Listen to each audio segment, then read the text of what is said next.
All right, friends, beautiful Saturday afternoon in sunny Southern California. So, wherever you are, wherever you're watching this, it's Saturday today, right? And what I want to do is run by you a great subject topic because I don't want you to get in trouble with your agents.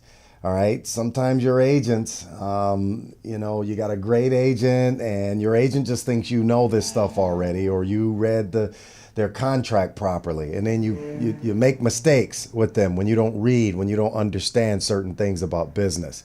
And again, if you follow me at all, you'll know as you listen to my teachings, actors don't make it because they're not great actors, right? They don't make it because one of the reasons why is because they're just not good business people. They're just not good business persons. That's the problem, right? They just don't understand how business works. They don't know how to approach a subject. We learn when we're children to avoid conflict. Avoid conflict.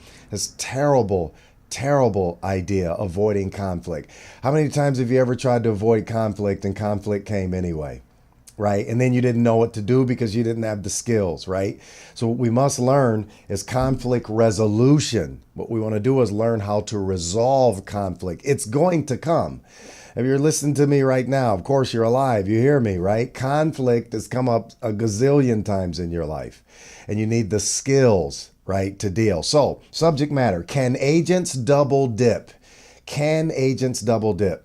All right, what's double dipping? It's when you get your paycheck and you look at your paycheck and you're like, wait a minute, it looks like the agent took too much money out. Well, you got to examine and know this.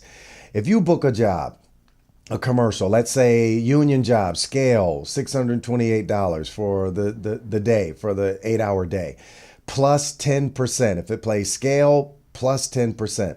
The agent takes 10% from you and they take the additional 10% agency commission, or some call it agency fee. To the agent, it's one and the same. Agency commission, agency fee. To them, it's one and the same. Yes, that is called double dipping. Sometimes my actors will get their pay stub and they say, man, Coach Mike, they'll call me. They're wise. See, great business people, right? They say, Coach Mike, I got my check for the AT&T commercial and it looks like the agent took too much money out.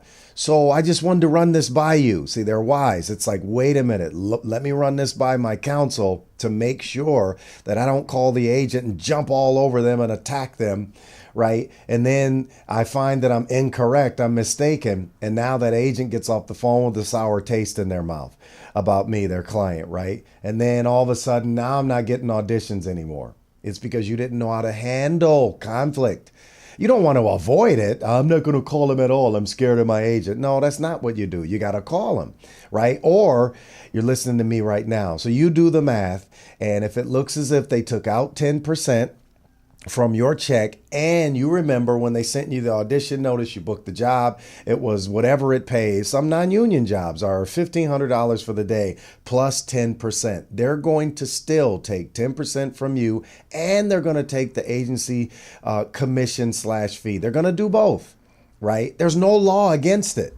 There's no law against double dipping, not by the state of California. There's no law against it, right? If you do print work, it's going to be 20%. It's going to be 2020. If the print job pays $10,000 plus 20%, sure enough, they're going to take 20% from you, and then they're going to take 20% that the production company gives them. Here's something you may not know. They don't always give the 20%. They don't always give the 10%. Production company, ad agency. They don't always give the plus 10, plus 20. Not always. And so I believe somewhere long ago, agents said, hey, we're just going to get it anyway. We'll make sure we cover ourselves whether or not it's offered. So you can search high and low. Agents double dip. There's no law against it. So I don't want you to call your agent and jump all over them and you ruin a relationship. Now, when you get enough leverage with your agent, maybe you can negotiate. Hey, you know what? I've been with you guys for 5 years. I've booked several nationals, or I've been with you 1 year. And the first year I was with you, I booked 8 network nationals. And so when I re-sign my contract, I don't want to do 10 and 10. I don't want you to double dip. I only want you to take the 10%. They may go for that if they value you as a client, or they may say, hey, you know what? I don't agree with that. We'll just separate. Okay. But I want to inform you of that. All right. Can agents double dip? Absolutely. Coach Mike here. You've been listening to the Coach's Corner. Thank you for watching. Let's get ready for the next lesson.